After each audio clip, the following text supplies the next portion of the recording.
ఈ 6 మంత్రాలు యమ పవర్ఫుల్. వీటిని పఠిస్తే ఆయుష్షు, ధనం, శక్తి మీ వెంటే.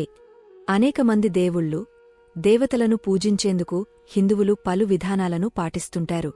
కొందరికి కొన్ని రకాల నైవేద్యాలు, పువ్వులు సమర్పిస్తే కొందరు దేవుళ్లకు ఇతర నైవేద్యాలు, పూలు సమర్పించాల్సి ఉంటుంది. ఒక్కో దేవుణ్ణి, దేవతను భిన్న రకాల పూలు, నైవేద్యాలతో భక్తులు కొలుస్తారు. ఇలా చేస్తే ఆ దేవుళ్ళు, దేవతల ఆశీస్సులు లభిస్తాయని, ఆరోగ్యం, ఐశ్వర్యం సిద్ధిస్తాయని నమ్ముతారు. అయితే నైవేద్యాలు, పూలతోపాటు కింద ఇచ్చిన పలు మంత్రాలను కూడా తమకు కావలసిన కోరికలకు అనుగుణంగా భక్తులు పఠిస్తే దాంతో ఆశించిన ఫలితాలు కలుగుతాయి. మరి ఆ మంత్రాలు ఏమిటో ఇప్పుడు తెలుసుకుందామా? 1 గాయత్రి మంత్రం. ఓం భూర్భువః స్వాహ తత్సవితుర్వరేణ్యం భర్గో దేవస్య ధీమహి ధియో యోనః ప్రచోదయాత్. ఈ మంత్రాన్ని పఠిస్తే జ్ఞానం వస్తుంది, మానసికంగా, శారీరకంగా శక్తి లభిస్తుంది. 2 మహామృత్యుంజయ మంత్రం. ఓం త్రయంబకం యజామహే సుగంధి పుష్టివర్ధనం ఉర్వారుకమివ బంధనాన మృత్యుర్ముక్ష్య మామృతాత్. ఈ మంత్రం పఠిస్తే మృత్యువు మీ దరి చేరదు, ఆయుష్షు వృద్ధి చెందుతుంది. 3 శ్రీ గణేశ మంత్రం.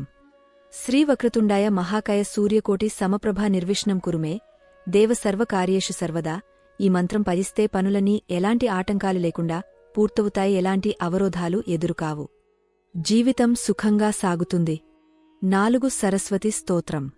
యా కుందేందు తుషార్హారధవళ, యా శుభ్రవస్తావృత, యా వీణావరదండమండితకర, యా శ్వేతపద్మాసన, యా బ్రహ్మాచ్యుత శంకర ప్రభుతిభిర్దేవై సదా పూజితా సామాంపాతు.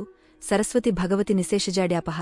ఈ మంత్రాన్ని విద్యార్థులు పఠిస్తే జ్ఞానం బాగా వస్తుంది, చదువుల్లో రాణిస్తారు, తెలివితేటలు పెరుగుతాయి, ఏ అంశంలోనైనా నిపుణత సాధిస్తారు. 5 లక్ష్మీ స్తోత్రం. అంగం హరేన్హ పులకభూషణమాశ్రయంతి భృంగాంగనేవ ముకులాభరణం తమాలమం అంగీకృతాఖిన విభూతిర్పాంగలిలా మాంగల్యదాస్తు మమ మంగళదేవతాయన్హ.